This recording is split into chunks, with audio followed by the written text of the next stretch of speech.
Rooney ଆଉ କୁନି ଥିଲେ ଦି ଭଉଣୀ। କହିବାକୁ ତ ତାଙ୍କ ବାହାଘର ସହରରେ ହେଇଛି, କିନ୍ତୁ ପ୍ରତ୍ୟେକ ରବିବାର ଦିନ ସେମାନେ ନିଜ ବାପ ଘରକୁ ପଳେଇ ଆସନ୍ତି। ରୁନି ଆଉ କୁନିକୁ ଦେଖି ତାଙ୍କ ବାପା ଜମାରୁ ଖୁସି ହେଲେନି। ଅନ୍ୟଟା ବାପା ମା ମଧ୍ୟରେ ଝଗଡ଼ା ଆରମ୍ଭ ହେଇଯାଏ। ଏସବୁ କଣ ପାଲା ଚାଲିଛି? ପ୍ରତ୍ୟେକ ରବିବାର ଦି ଜଣ ଏଇଠି ମୁହଁ ଉଠେଇ ଚାଲି ଆସୁଛନ୍ତି, ଆଉ ବିଚାରୀ ବହୁଟା ଖଟି ଖଟି ସେପଟେ ମରୁଛି। ହେଇଟା ଦେଖ ଲୋ, ବହୁ ପ୍ରେମ ତ ଖାଲି ଉଛୁଳି ପଡୁଛି। ଆହା, କଣ କହିଦେଲ ବିଚାରୀ ବହୁ, ବିଚାରୀ ନା ଛେନା ଗୁଡ। ବାପ ଘରୁ ଆସିଲା ବେଳେ ପଡ଼ାମୁହିଁ ଗୋଟେ ଯୌତୁକ ବି ଆଣିନି। ସେ ବି ଭିକାରୀ ଘରୁ ବାହା କରିଛ, ତା ଉପରେ କହୁଛ କଣ ସେ ହେଇଛି ବିଚାରୀ। ମୁଁ କେତେ ଆଶା କରିଥିଲି ସେ ଯଦି ଡାଉରୀରେ ଟଙ୍କା ତକ ଆଣିଥାନ୍ତା, ମୁଁ ମୋ ସାନ ଝିଅକୁ ସେଇ ଟଙ୍କାରେ ବାହାଘର କରେଇ ନଥାନ୍ତି। ବସ୍ ବସ୍ କର ଶାନ୍ତି, ତମେ ଏତେ ଲୋଭୀ ହେଇଯାଉନି। ତମେ ଏତେ ନିର୍ଦ୍ଦୟୀ କେମିତି ହେଇପାରୁଛ? ତମେ ପରା ଗୋଟେ ନାରୀ, ଆଉ ତମେ ନିଜେ ନିଜ ବହୁକୁ ଏତେ ନିର୍ଯାତନା କେମିତି ଦେଇପାରୁଛ? ଲୋ ବାପା, ଆଉ ସେତିକି ତମର ବହୁ ପ୍ରେମ ଦେଖାଉ। ଯଦି ଏତେ ବହୁ ପ୍ରେମ ଉଛୁଳି ଯାଉଛି, ଯାଉନ ଯାଇ ତାକୁ ରୋଷେଇ ଘରେ ସାହାଯ୍ୟ କରିଦବ ଟିକେ। ଆଉ ଗୋଟେ କଥା କାନ ଖଣ୍ଡିକି ଶୁଣ, ଆଉ ଗୋଟେ ଦିନ ବି ଆସିକିନା ମୋ ଦି ଝିଅଙ୍କ ନାଁରେ ଖରାପ କଥା କହିବନି, ବୁଝିଲ? ଏବେ ଏଇଠୁ ଚାଲିଯାଅ, ଆମ ମା ଝିଅଙ୍କୁ ଏଇଠି ଛାଡ଼ିଦିଅ। ଇଏ ହଉଛନ୍ତି ଶାନ୍ତିଙ୍କ ସ୍ୱାମୀ ଜଗୁବାବୁ। ହେଲେ ସ୍ତ୍ରୀ ଆଗରେ କ'ଣ ତାଙ୍କ କଥା ଆଉ ଚଳେ? ସ୍ତ୍ରୀର କଥା ଶୁଣି ସେ ମନ ଦୁଃଖରେ ସେଇଠୁ ବାହାରି ଚାଲିଯାଆନ୍ତି। ଅଲକ୍ଷଣୀଟା ଗଲା କୁଆଡ଼େ? କେତେବେଳେ ମୋ ଝିଅ ଦିଟା ଆସି ପହଞ୍ଚିଲେଣି, ଦେଖିଲା ବେଳେ ସରବତ ଟିକେ ନା ଜଳଖିଆ ଟିକେ କିଛି ହେଲେ ଆଣି ଦଉନି। ଆରେ ଏ ପଡ଼ାମୁହିଁ, ମରିଗଲୁ କି ବଞ୍ଚିଛୁ? କାନ ଦିଟା ବୋଧେ ତୋର କୁଣ୍ଡା ହେଇଗଲାଣି। ମୁଁ ଡାକିଲେ ଆଉ ବୋଧେ ଶୁଭୁନି। ଜଲ୍ଦି ସେ ଖାଇବା ଜିନିଷ ନେଇ ଆସି ପହଞ୍ଚ। ଆରେ ବାଉ, ଯେତେ ହେଲେ ପରା ସେ ପର ଘର ଝିଅ, ସେ କେଉଁ ଏ ଘରକୁ ନିଜ ମାନି ଚଳିଲେ ତ ହେଲା।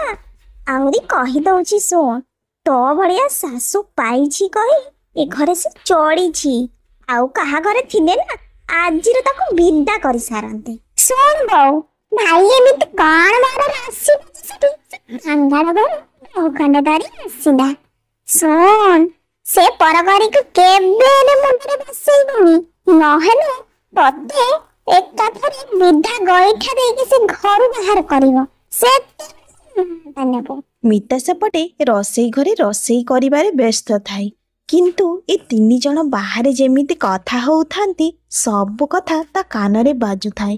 ସେସବୁ ଶୁଣି ସେ ବହୁତ କାନ୍ଦେ। ମିତା ଗୋଟିଏ ଜିନିଷ ବୁଝିପାରେନି, ବାପ ଘରେ ତାକୁ କୁହନ୍ତି ପରଘରି, ହେଲେ ଶ୍ୱଶୁର ଘରେ ବି ତ ତାକୁ କହୁଛନ୍ତି ପରଘରି। ତେବେ ତାର ନିଜର ଘର କହି କେଉଁଟା? ମିତା ଏମିତି ଚିନ୍ତା କରୁ କରୁ ତାର ରୋଷେଇ ବି ସରିଯାଇଥାଏ। ଏଥର ମିତା ରୁନି ଆଉ କୁନି ପାଇଁ ମନପସନ୍ଦର ଖାଇବା ସବୁ ଧରି ପହଞ୍ଚେ। ଭାଉଜ, ଏବେ ଆସୁଛ? ଆମେ ଆସିକି ଅଧା ଘଣ୍ଟା ହେଲାଣି, ଏବେ ଯାଇ ଖାଇବା ଦେଲନି। ଜୋରରେ ଭୋକ ହଉଛି ଜାଣିଛ? ସକାଳୁ କିଛି ଖାଇନି। ଏଇ ଯୋଉ ରଖିଛୁ। କଣ ଆଉ କରିବି, ସବୁ ମୋର ସେଇ ଫଟା କପାଳର ଭାଗ୍ୟ। ପଡ଼ାମୁହିଁ, ବଡ ବଡ କରି ଦେଖୁଛୁ କଣ? ଏଇଠି ଥାଳିଟା ରଖିଦେଇ ଜଲ୍ଦି ସେ ବାହାରି ଚାଲିଯା।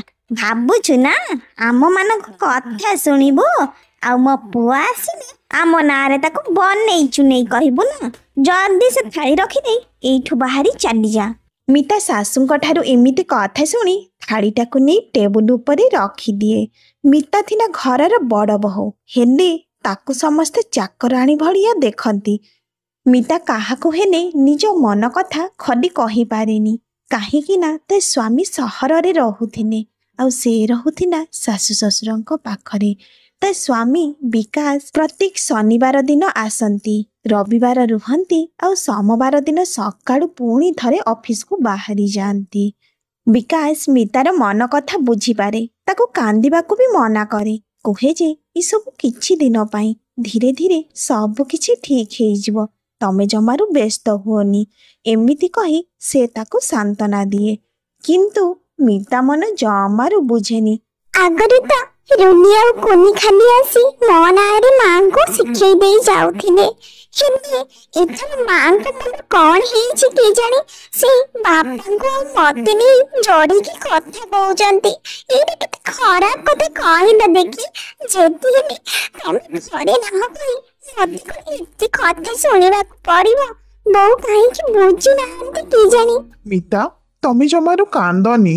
ମୁଁ ମାଙ୍କ ସହିତ କଥା ହେବି। ମା ମନରୁ ଯେବେ ଯାଇ ଯାଇନି ତମେ ପର ଘର ଝିଅ ନୁହଁ, ବରଂ ତାରି ଝିଅ କହି ସେତେ ଯାଇ ତା ମନରେ ଏମିତି ହିଁ ରହିବ। ହେଲେ ମୁଁ ତମକୁ କଥା ଦଉଛି, ଦେଖିବ ଦିନେ ନା ଦିନେ ମା ତମକୁ ଝିଅ ବୋଲି ନିହାତି ଭାବେ ମାନିବ। ବିକାଶ ମିତାକୁ ସାନ୍ତ୍ୱନା ଦିଏ ଆଉ ଚୁପ୍ ହେବାକୁ କୁହେ। ତାପରେ ସୋମବାର ଦିନ ସେ ବାହାରି ନିଜ ଡ୍ୟୁଟିକୁ ଚାଲିଯାଏ। ଆଜି ହେଉଛି ରବିବାର। ରୁନି ଆଉ କୁନି କ'ଣ ତାଙ୍କ ଘରେ ରୁହନ୍ତି? ସେମାନେ ସିଧା ଆସି ବାପ ଘରେ ପହଞ୍ଚି ଯାଆନ୍ତି। ହେଲେ ଏଥର 3 ଜଣ ଯାଇ ତାଙ୍କ ମା ରୁମ୍ରେ ବସିଥାନ୍ତି। ଏତିକି ବେଳେ ରୁନି ଖଣ୍ଡେ ହୀରା ମୁଦି ବାହାର କରି ଦେଖାଏ। ଆଲୋ ନାନୀ, ମୁଦିଟା କେତେ ସୁନ୍ଦର ହେଇଛି। ତୁ ମତେ ଏଇଟା ଦବୁ? ଚୁପ୍ କର, ମାଗିବା ଆଦତଟା ତୋର ଏବେ ବି ଯାଇନି। ଆରେ ମୂର୍ଖ, ଏଇଟା ପରା ତୋ ଜିଜୁ ଆମ ଏନିଭର୍ସରୀ ଦିନ ମତେ ଗିଫ୍ଟ କରିଛନ୍ତି। ଆଉ କହିଲା କଣ ମତେ ଦେବୁ? ଖାଇବୁ ଗୋଟେ ପାହାର, ବୁଝିଲୁ? ବୋଉଲ ଦେଖ, ତୋ ଜ୍ୱାଇଁ ପୁଅ ଦେଇଛନ୍ତି, କେମିତି ହେଇଛି? ରୁନି ସମସ୍ତଙ୍କୁ ଏମିତି ନିଜର ହୀରା ମୁଦି ଦେଖାଉଥିବା ସମୟରେ ମିତା ଆସି ସେଇଠି ପହଞ୍ଚିଯାଏ। ବୋଉ, ଖାଇବା କେତେବେଳେ ବନିଗଲାଣି, ଥଣ୍ଡା ହେଇଯିବ। ଚାଲନ୍ତୁ ସମସ୍ତେ ଖାଇ ନେବେ। ଦେଖିବୁ ଦେଖିବୁ ବୋଉ, ଏମିତି ଶୁଣୁଥିଲା। ଦିଦି ଯେମିତି ହୀରା ମୁଦିଟା ବାହାର କରିଛି, ଝାମ୍ପି ନେବ ଭଳିଆ ଚାଲି ଆସିଥିଲା। ଆମକୁ ଭାତ ନେବ, ନାହିଁ। ବିଚାରୀ ମିତା ଆଉ କିଛି ହେଲେ କହିପାରେନି। ମନ ଦୁଃଖରେ ରୁମ୍ରୁ ବାହାରି ଚାଲିଯାଏ। ସେପଟେ ମିତାର ଶ୍ୱଶୁରଙ୍କ ଦେହ ଭଲ ନଥାଏ। ସେଇଥିପାଇଁ ସେ ସିଡ଼ି ଘରେ ଶୋଇଥାନ୍ତି। ଏତିକି ବେଳେ ମିତା ତାଙ୍କ ପାଇଁ ଖାଇବା ଧରି ଆସେ। ମିତାର ଶ୍ୱଶୁର ଖାଇବା ଆଣି ଦେଇଥିବା ଦେଖି ଉଠି ବସନ୍ତି। ବହୁମା, ସତରେ ତୁମର କେତେ ସେବା କରୁଛୁ, ଯତ୍ନ ନେଉଛୁ। ଦେଖୁନୁ, କେହି ହେଲେ ପଚାରିବାକୁ ବି ଆସୁନାହାନ୍ତି। ସକାଳୁ ଆସି ଦିନ 2 ହେଲାଣି, ହେଲେ ଖାଇଛି କି ନାହିଁ କେହି ହେଲେ ପଚାରୁନାହାନ୍ତି। ମିତାର ଶ୍ୱଶୁର ମିତାକୁ ଏମିତି କହୁଥିବା ସମୟରେ ତା ଶାଶୁ ପଛ ଆଡ଼ୁ ପଳେଇ ଆସନ୍ତି। ଆରେ ରେ ରେ, ଶ୍ୱଶୁର ବୋହୂ ତମେ ଏଇଠି ପାଲା ଚଲେଇଛ ନା? ସରମ ଲାଗୁନି ତମମାନଙ୍କୁ? ଆଗରୁ ତ ଯାହା ହଉଥିଲ, ଏବେ ଆସି ଦାଣ୍ଡ ଘରେ ବି ପାଲା ଦେଖେଇଲ। ମିତାର ଶାଶୁ ମିତାକୁ ରାଗି ଚାଲିଥାନ୍ତି। ସେପଟେ ରୁନି ବି ଆସି ସେଇଠି ପହଞ୍ଚିଯାଏ। ଭାଉଜ, ତମକୁ ଲାଜ ଲାଗୁନି? ମୋ ହୀରା ମୁଦିରେ ତମେ ଚରେଇ ନେଇଗଲ। ତମର ସାହସ ବହୁତ ବଢିଗଲାଣି ଦେଖୁଛି। କୌଣସି ମୁଦି ଚୋରି କରିନି। ଗଲାବେଳେ ତ ତମେ 3 ଜଣ ସେଇଠି ଥିଲ। ମୁଁ ତ ଖାଲି ଖାଇବା ପାଇଁ ଡାକିଦେଇ ପଳେଇ ଆସିଲି। ହେଲେ ମୁଦି କେତେବେଳେ ଚୋରି କଲି? ଏମିତି କଥା ଦୟାକରି ତମେ କୁହନି ରୁନି। ଆଜି ରବିବାର ଥିବାରୁ ବିକାଶର ଛୁଟି ଥିଲା। ବିକାଶ ଘରେ ଥିଲା, ସେଇଥିପାଇଁ ଏଇସବୁ କଥା ଶୁଣିପାରିଲା। ସେ ସଙ୍ଗେ ସଙ୍ଗେ ଆସି ସେଇଠି ପହଞ୍ଚିଯାଏ। ରୁନି, ତୁ କଣ ଭୁଲି ଯାଉଛୁ? ସେ ତ ଭାଉଜ ବୋଲି। ଏମିତି କଥା ତୁ କେମିତି କହିପାରୁଛୁ? ଯଦି ତମମାନଙ୍କୁ ଲାଗୁଛି ମୋ ସ୍ତ୍ରୀ ଚରଣୀ କହି, ଚରିତ୍ରହୀନ କହି, ହେଲେ ମୁଁ ତାକୁ ଆଜି ଏ ଘରୁ ବାହାର କରି ନେଇଯିବି।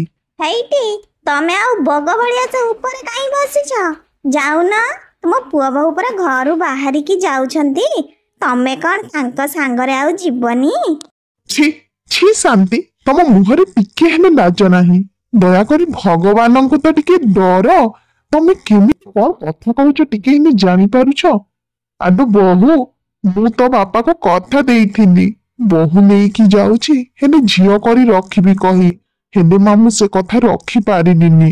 ଦୟାକରି ତୁ ମୋ ପୁଅ ସହିତ ବାହାରି ଯାଇ ସଂସାର କର। ଏ ଘରେ ତୁ ଆଉ ଚଳି ପାରିବୁନି। ବିକାଶ ନିଜ ସ୍ତ୍ରୀକୁ ନେଇ ଘରୁ ବାହାରି ଯିବା ପାଇଁ ରେଡି ହୁଏ। ପଛ କରିଥିବା ସମୟରେ ଶାନ୍ତି ଦେବୀ କିଛି କହିବାକୁ ଚାହୁଁଥିଲେ, କିନ୍ତୁ ହଠାତ୍ ସେ ଚେତାଶୂନ୍ୟ ହେଇ ସେଇଠି ତଳେ ପଡ଼ିଯାଆନ୍ତି। ଆଉ ସଙ୍ଗେ ସଙ୍ଗେ ବିକାଶ ଆଉ ମିତା ଦୌଡ଼ି ଆସନ୍ତି। ଶାନ୍ତି ଦେବୀଙ୍କୁ ଆମ୍ବୁଲାନ୍ସ ଡକେଇ ହସ୍ପିଟାଲକୁ ନିଆ ହୁଏ। ହସ୍ପିଟାଲରେ ପହଞ୍ଚିଲା ବେଳେ ଜଣାପଡ଼େ ଯେ ତାଙ୍କୁ ହାର୍ଟ ଆଟାକ୍ ହେଇଛି ବୋଲି। ତାପରେ ତାଙ୍କର ସର୍ଜରୀ ହୁଏ ଆଉ କିଛି ଦିନ ପରେ ସେ ସୁସ୍ଥ ହେଇ ଘରକୁ ଫେରି ଆସନ୍ତି। ବୋଉ ତୁ ତ ଭଲ ହେଇଗଲୁଣି। ମୁଁ ଆଉ ମିତା ଯାଉଛୁ। ଦେଖିଲୁ ବୋଉ ମୁଁ କହୁଥିଲି ନା ପରଘରେ ଦିନେ ନା ଦିନେ ଘର ଭାଙ୍ଗିବ କହି। ଦେଖ ପୁଅକୁ ଶିଖେଇକି କେମିତି ଏବେ ବାହାରେ ଯାଇ ଆରାମସେ ରହିବ ଆଉ ତୁ ଏଇଠି ଖଟି ଖଟି କରିବୁ। ହଁ କୁନି ତୁ ଠିକ କହିଲୁ। ଇଏ ତ ହେଲା ପର ଘରି ହେଲେ ଏ ପର ଘରି ଝିଅଟା କାହିଁ ମୋ ଜୀବନ ବଞ୍ଚାଉଥିଲା। ତମେ ତ ଥିଲ ମୋର ନିଜର ହେଲେ ତମେ ଦି ଜଣ କାହିଁ ମତେ ଦେଖାଦେଲନି। କୁନି ତୁ ପରା ଯାଇଥିଲୁ ତୋ ସ୍ୱାମୀ ସହିତ ଜାଗା କିଣିବାକୁ।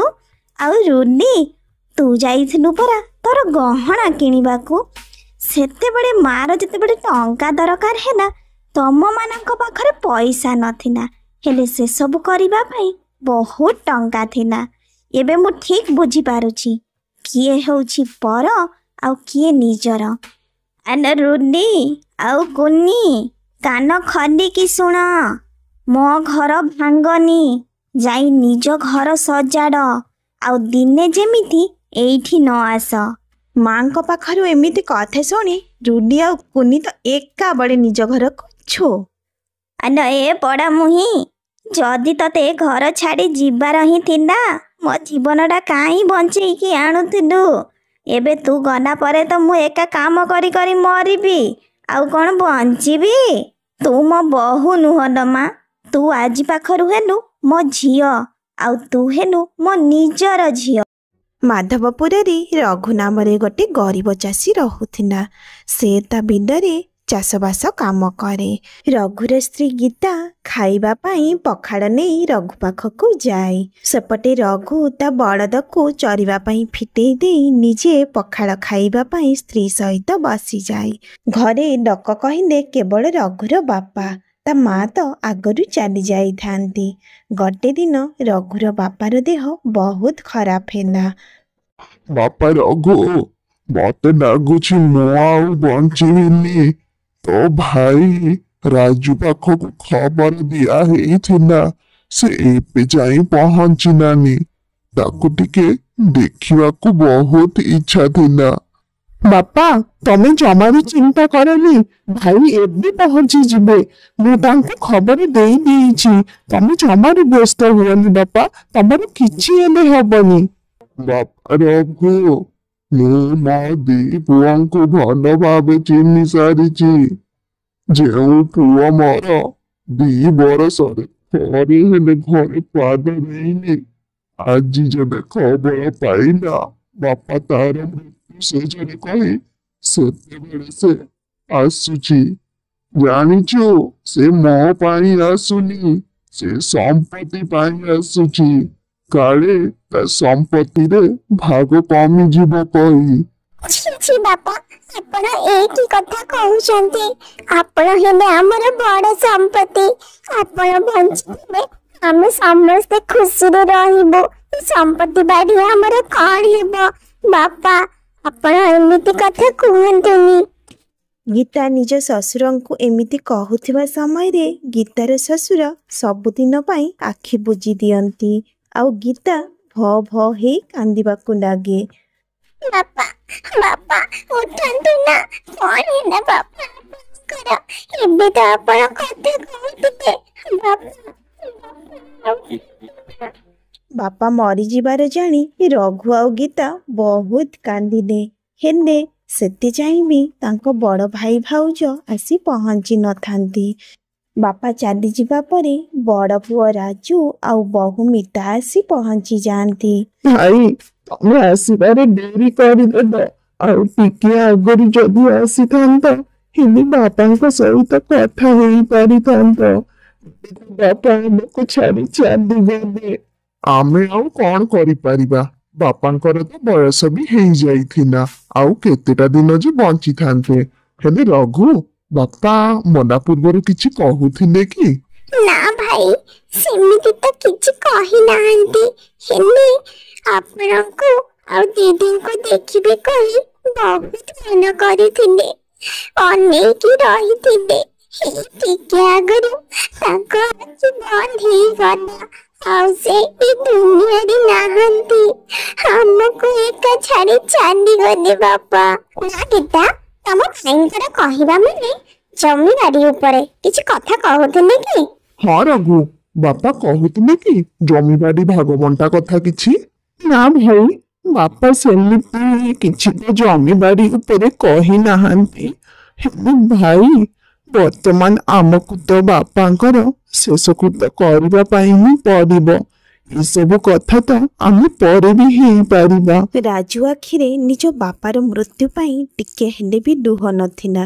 ନାହିଁ ନିଜ ପୁଅ ବୋହୂ ମିତା ଆଖିରେ ଶ୍ୱଶୁର ମରିଯିବାର ଦୁଃଖ ଦେଖାଯାଉଥିଲା। ଦି ଜଣ ଖାଲି ଜମିବାଡ଼ି ପଛରେ ପଡ଼ିଥିଲେ। ଶେଷରେ ରଘୁ ଆଉ ତା ଭାଇ କିଛି ଗାଁ ଲୋକ ସାଙ୍ଗରେ ନେଇ ନିଜ ବାପାଙ୍କର ଦାହକ୍ରିୟା ସାରି ଦିଅନ୍ତି। ୟା ଭିତରେ କିଛି ଦିନ ବିତିଯାଏ। ଗୋଟେ ଦିନ ରାଜୁ ଆଉ ମିତା ଦି ଜଣ କଥା ହୁଅନ୍ତି। ବାପା ମରିକି ଆସି ଆଜି 15 ଦିନ ହେଲାଣି, ତମେ କଣ କରୁଛ? ଜମିବାଡି ଭାଗ ବଣ୍ଟା କଥା କେବେ ହେବ ଆଉ କେବେ ଭାଗ କରିବ? ତମେ କଣ କିଛି ବୁଝିପାରୁନ? ହଁ ହଁ, ମୁଁ ରଘୁ ସହିତ କଥା ହେଇଥିଲି। ସେ କହିଛି ବାପାଙ୍କର ଯେତେ ବି ସମ୍ପତ୍ତି ବାଡି ଅଛି ସବୁ ଆମର ଅଧା ଅଧା ହେଇଯିବ କହି। ସେଥିରେ ତାର କୌଣସି ଅସୁବିଧା ନାହିଁ। ଅଧା ସମ୍ପତ୍ତି କଣ କରିବ ଶୁଣ ଦେଖି? ତମ ମୁହଁରେ ଟିକେ ଲାଜ ନାହିଁ। ଏଇଟା ଚିନ୍ତା କରୁନ, କେମିତି ପୁରା ସମ୍ପତ୍ତି ତମ ନାଁରେ କରିନେବ। ସେମାନେ ତ ମଳିମୁଣ୍ଡିଆ ଲୋକ, ଖଟିନି ଖାଉଛନ୍ତି, ନହେଲେ ନାହିଁ। ତାଙ୍କର ଆଉ କଉ ଉନ୍ନତି ହେବାର ଅଛି ଯେ ତମେ କେମିତି ସବୁ ସମ୍ପତ୍ତି ତା ପାଖରୁ ହାତେଇବ, ସେଇ କଥା ଚିନ୍ତା କର। ରାଜୁ ଆଉ ତା ସ୍ତ୍ରୀ ମିତା ଏମିତି ରଘୁ ପାଖରେ ସବୁ କିଛି ସମ୍ପତ୍ତି ହଡପ କରିବା ପାଇଁ ବିଚାର କରନ୍ତି। ତା ପରଦିନ ସକାଳୁ ସକାଳୁ ରଘୁ ତା ହଳ ଧରି ବିଲକୁ ଯିବା ପାଇଁ ବାହାରିଥାଏ। ଠିକ୍ ଏତିକି ବେଳେ ସାମ୍ନାରେ ଭାଇ ଭାଉଜଙ୍କୁ ଦେଖେ। ଭାଇ, କଥା କଣ? କୁଆଡେ ବାହାରିଛ କଣ ଏତେ ବଡ ଫାଇଲ ଧରିକି? ମୁଁ ତ ବାପା ଯିବା ଦିନ ଠାରୁ ବିଲ ପଟେ ଟିକେ ମୁହଁ ବି ବୁଲେଇ ପାରିନି। ଯାଉଛି ବିଲ ପଟେ ଟିକେ ଦେଖାଶୁଣା କରି ଆସେ। ଆରେ ରଘୁ, ମୁଁ ବାହାରିଛି ପରା ତହସିଲ ଅଫିସକୁ। ତତେ ମୁଁ ଯେମିତି କହିଥିଲି, ଆମର ତ ଏଇଠି ରହିବାର ନାହିଁ। ସେଇଥିପାଇଁ ଆମର ଭାଗ ଜାଗାକୁ ନା ଆମେ ବିକ୍ରି କରିଦବୁ। ସେଇଥିପାଇଁ ଟିକେ ବୁଝାବୁଝି ପାଇଁ ତହସିଲ ଅଫିସକୁ ଯାଉଛି। ତୁ ବି ସାଙ୍ଗରେ ଚାଲ, ହେଲେ କାମ ହବ। ଭାଇ, ତମେ ତ ଜାଣିଛ ମୁଁ ବା ଆଉ କେତେ ପାଠ ପଢିଛି।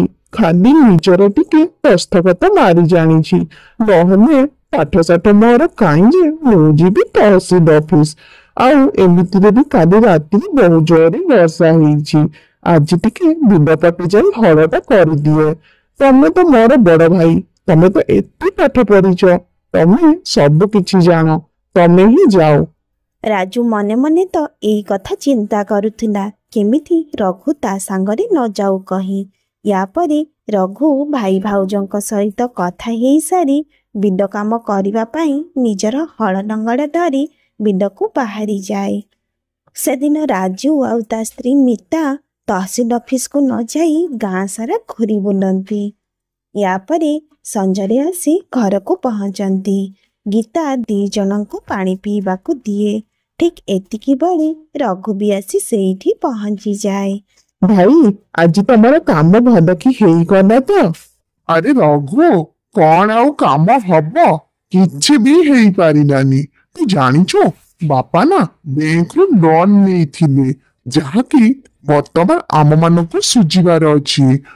ହଁ, ବାପା ଲକ୍ଷେ ଟଙ୍କା ଲୋନ୍ ଉଠେଇଥିଲେ, ହେଲେ ସମୟରେ ସୁଝି ପାରିଲେନି। ସେଇଥିପାଇଁ ସୁଧ ଉପରେ ସୁଧ ହେଇ 4 ଲକ୍ଷ ଟଙ୍କା ଲୋନ୍ ହେଇଛି। ବର୍ତ୍ତମାନ ସେ ଲୋନ୍ ନ ସୁଝିବା ଯାଏ ଆମେ ସେ ଜାଗାକୁ ଆଉ ବିକ୍ରି କରିପାରିବାନି। ହେଲେ ଦିଦି, ବାପା ତ କେବେ ଲୋନ୍ ଆଣିବା କଥା ଆମେ ଜାଣିନୁ, କି ବାପା ବି ଆମକୁ କେବେ ହେଲେ ବ୍ୟାଙ୍କରୁ ଟଙ୍କା ଆଣିବା କଥା କହିନାହାନ୍ତି। ମତେ ଲାଗୁଛି ବାପା ତମ 2 ଜଣଙ୍କୁ କହିବା ପାଇଁ ଭୁଲି ଯାଇଥିବେ। ସେ ଯାହା ବି ହଉ, ହେଲେ ବର୍ତ୍ତମାନ ସେଇ ଲୋନ୍ ଟଙ୍କା ତ ତମ 2 ଭାଇଙ୍କୁ ହିଁ ସୁଝିବାକୁ ପଡିବ। ଗୋଟେ କାମ କର, 4 ଲକ୍ଷ ଟଙ୍କାର ଅଧା 2 ଲକ୍ଷ ଟଙ୍କା ତମେ ମାନେ ଦେଇଦିଅ, ଆଉ 2 ଲକ୍ଷ ଆମେ ଦେଇଦେବୁ। ହେଲେ ଲୋନ୍ ଟଙ୍କା ତକ ସୁଜି ହେଇଯିବ। 2 ଲକ୍ଷ ଟଙ୍କା? ଏତେ ଟଙ୍କା ତ ମୁଁ କେବେ ହେଲେ ଦେଖିନି। ମୁଁ କୁଆଡେ ଦେବି? କେମିତି ସୁଝିବି ଏତେ ଟଙ୍କା? ତମ ପାଖରେ ଯଦି ଏତେ ଟଙ୍କା ନାହିଁ, ତମେ ଗୋଟେ କାମ କର, ତମ ଭାଗ ସମ୍ପତ୍ତି ମୋ ଭାଇଙ୍କୁ ବିକ୍ରି କରିଦିଅ, ସେ କିଣି ନେବେ। ତାପରେ ମୁଁ ମୋ ଭାଇଙ୍କ ପାଖରୁ ଜାଗାଟା ନେଇଯିବି। ଯାହା ହେଲେ ବି ଆମ ପାଖରେ ହିଁ ତ ରହିବ। ହେଲେ ଦିଦି, ତମେ ତ ଏବେ କହିଲ ଯେ ସେଇ ଜାଗା ଉପରେ ଲୋନ୍ ଟଙ୍କା ଅଛି, ସେଇଥିପାଇଁ ଆମେ ଜାଗାକୁ ବିକ୍ରି କରିପାରିବାନି। ଆଉ ଏବେ ଆପଣଙ୍କ ଭାଇଙ୍କୁ ଆମେ ଜାଗା କେମିତି ବିକ୍ରି କରିପାରିବା? ଆରେ ଗୀତା, ତୁ କଣ ବୁଝିପାରୁନୁ? ଏଇଟା ପରା ଆମର ଘର ଭିତରର କଥା। ଆମେ ଘର ଭିତରେ ଜାଗାଟା ବିକ୍ରି କରିଦେଲେ କେହି କଣ ଜାଣିପାରିବ? ଏମିତିରେ ହେଇଯିବ। ଆଉ ମୁଁ ତମମାନଙ୍କୁ କାଗଜ ପତ୍ର ଦଉଛି, ରଘୁ ଏଇଥିରେ ସାଇନ୍ କରିଦବ। ମିତା ରଘୁ ହାତକୁ କିଛି କାଗଜପତ୍ର ବଢ଼େଇ ଦିଏ। ରଘୁ ତ ଥିଲା ନିରୀହ ସରଳ ଲୋକ। ସେ ବା କୁଆଡ଼ୁ ଜାଣିବ ଭାଇ ଭାଉଜଙ୍କ ଛନ୍ଦ କପଟ। ସେଇଥିପାଇଁ ସେ ସେଇଥିରେ ନିଜର ସାଇନ୍ କରିଦିଏ। ରଘୁ, ବର୍ତ୍ତମାନ ତୋର ସମ୍ପତ୍ତି କହିଲେ ଏଇ ଘରଟା ଆଉ ନାଳଧାର ଜମିଟା। କାହିଁକି ନା ଏଇ ଦିଟା ଉପରେ କୌଣସି ଋଣ ନାହିଁ। ଯାହା ହଉ, ଦିଦିଙ୍କ ପାଇଁ ଆମ ମୁଣ୍ଡରେ ବହୁତ ବଡ ବୋଝ ଗୋଟେ ଓହ୍ଲେଇଗଲା। ବର୍ତ୍ତମାନ ବାପାଙ୍କ ଉପରକୁ ଆଉ ଆଙ୍ଗୁଠି ଦେଖି କେହି ହେଲେ କଥା କହିପାରିବେନି, ଆଉ ବାପାଙ୍କ ଆତ୍ମା ବି ଖୁସିରେ ରହିବ। ୟା ଭିତରେ ଦେଖୁ ଦେଖୁ 6ଟା ମାସ ବିତିଯାଏ। ଗୋଟେ ଦିନ ରାଜୁ ଘରେ ବ୍ୟାଙ୍କ ମ୍ୟାନେଜର ଆଉ ଓକିଲ ଆସି ପହଞ୍ଚନ୍ତି। କାହିଁକି ନା ରାଜୁ ବ୍ୟାଙ୍କରୁ ବହୁତ ସାରା ଋଣ ନେଇଥିଲା, ଆଉ ବ୍ୟାଙ୍କର ଋଣ ସୁଝି ନ ପାରିବାରୁ ବ୍ୟାଙ୍କବାଲା ରାଜୁର ଘର ଆଉ ସମ୍ପତ୍ତି ବାଡ଼ି ସବୁ କିଛି ନେଇନେଲା। ସେପଟେ ରଘୁ ନିଜ ନାଳଧାର ଜମିରେ ହଳ କରୁଥିବା ସମୟରେ ତାକୁ ଗୋଟେ ବାକ୍ସ ସୁନା ମୁଦ୍ରା ମିଳେ, ଯାହା ଦେଖି ସ୍ୱାମୀ ସ୍ତ୍ରୀ ବହୁତ ଖୁସି ହୁଅନ୍ତି। ତ ସାଙ୍ଗମାନେ, ଏଇଠୁ ଜାଣିବାକୁ ମିଳିଲା ଯେ ଯେ ଯେମିତି କର୍ମ କରିବ ସେ ସେମିତି ହିଁ ଫଳ ପାଇବ।